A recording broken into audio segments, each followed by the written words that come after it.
नमस्कार विद्यार्थी मित्रांनो, नोकरी मार्गदर्शक या फ्री एज्युकेशनल चॅनलवरती आपलं सगळ्यांचं स्वागत आहे. महाराष्ट्रातील सर्व सरकारी नोकऱ्यांच्या माहितीसाठी आमच्या चॅनलला सबस्क्राईब करा. शेजारी दिलेलं बेल आयकॉनचं बटन देखील दाबा, म्हणजे आमचे जे नवीन व्हिडिओ असणार आहेत त्याच्या नोटिफिकेशन्स तुम्हाला मिळतील आणि त्या व्हिडिओंचा निश्चितच तुम्हाला फायदा होईल.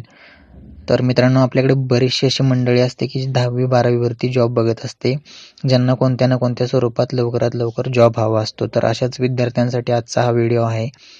मित्रांनो, RBIचा म्हणजेच की रिझर्व्ह बँक ऑफ इंडियाची 526 जागांसाठी ऑफिस अटेंडंट या पदासाठी रिक्रुटमेंट आलेली आहे. जी जाहिरात आलेली आहे, तुम्ही ती बघून घ्या आणि जर इच्छुक असाल तर तुम्ही ती अप्लाय करू शकता या पदासाठी. तर त्या संदर्भात आपण आज हा व्हिडिओ बघत आहोत की तुम्ही ॲप्लिकेशन कुठे करायचं आहे आणि जाहिराती संदर्भात थोडक्यात एक माहिती आपण बघणार आहोत.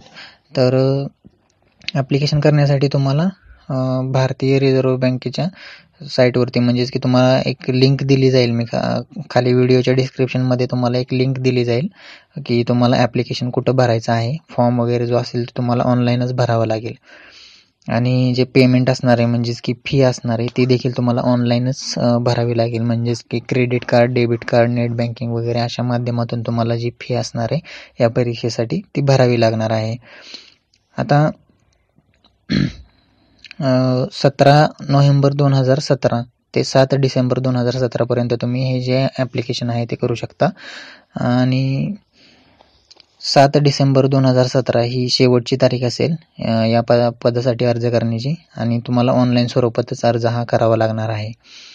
आता ही परीक्षा जी असणार आहे ही संपूर्ण भारतातून होणार आहे. म्हणजेच की यांनी सेंटर्स दिलेले आहेत आणि सेंटर वाईज त्यांनी ज्या जागा आहेत त्या डिस्ट्रीब्यूट केलेल्या आहेत. तर तुम्ही या जाहिरातीची ॲड जी आहे ती तुम्हाला या व्हिडिओच्या डिस्क्रिप्शनमध्ये मिळेल.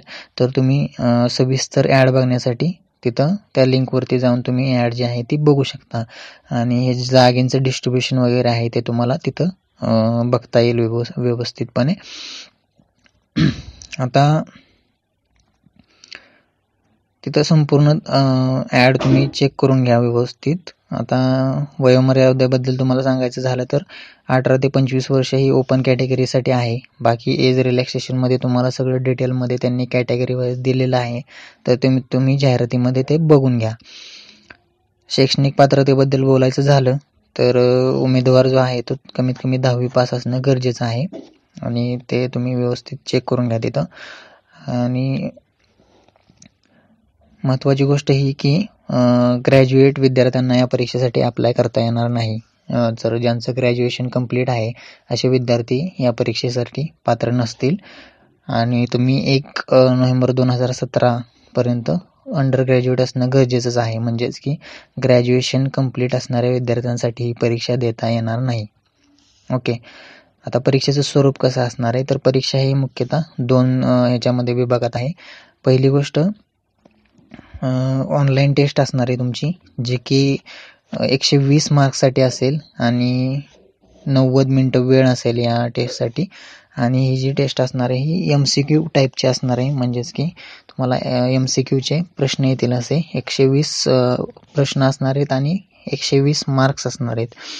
तर 4 विषयांमध्ये हे विभागलेले आहेत: reasoning, general English, general awareness आणि न्यूमेरिकल ॲबिलिटी. तर या 4 विषयांचे 30-30 प्रश्न हे तुम्हाला असतील आणि त्याचे 30-30 मार्क्स असतील. तर ह्या 4 विषयांमध्ये तुम्हाला जे क्वालिफाय होण्यासाठी जे मार्क्स असतील हे 4 विषयांमध्ये तुम्हाला कव्हर करणं गरजेचं आहे. आता ही टेस्ट तुम्ही क्लिअर झाल्यानंतर एक लँग्वेज प्रोफिशियन्सी म्हणून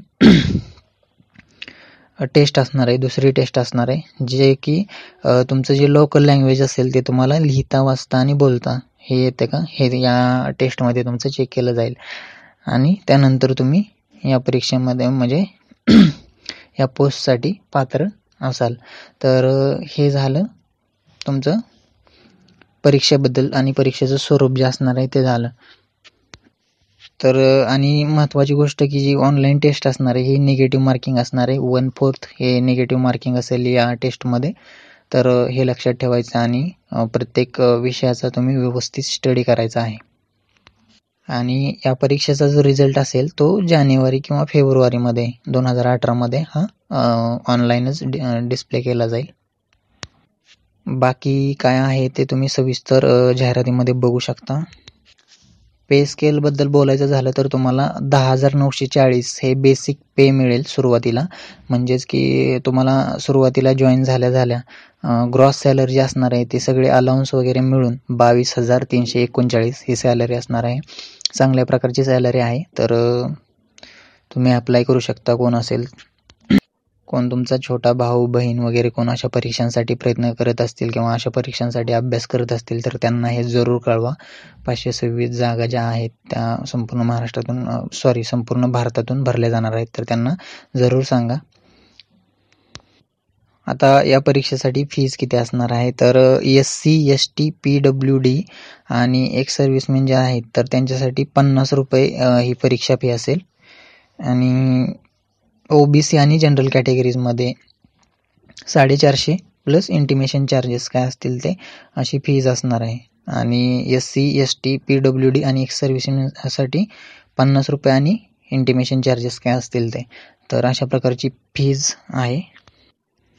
एक चांगल्या प्रकारचा हा जॉब आहे. तुम्ही जर तुमचं कोणी भाऊ बहीण वगैरे किंवा शेजारचे मित्र वगैरे कोणी प्रयत्न करत असतील किंवा ज्यांना लवकरात लवकर चांगला म्हणजे जॉब हवा असेल तर एक चांगला जॉब आहे हा. चांगलं ग्रॉस पे पण बऱ्यापैकी आहे. म्हणजेच की 22,400 रुपये म्हणजे चांगला जॉब आहे. तर तुम्ही असं कोण असेल तर त्यांना जरूर कळवा. त्यांना हा व्हिडिओ वाटलास तर शेअर करा. आणि तुम्हाला हा व्हिडिओ आवडला असेल तर लाईक जरूर करा. काही प्रश्न असतील तर कमेंट जरूर करा. दोन्ही लिंक्स ज्या आहेत त्या व्हिडिओच्या डिस्क्रिप्शनमध्ये तुम्हाला मिळून जातील. दोन्ही लिंक तुम्ही एकदा चेक करून घ्या. ठीक आहे. सविस्तर लिंक आहे, सविस्तर जाहिरात आहे, ती एकदा बघून घ्या. आणि अशा व्हिडिओंसाठी आमच्या चॅनलला सबस्क्राईब करा मित्रांनो. धन्यवाद.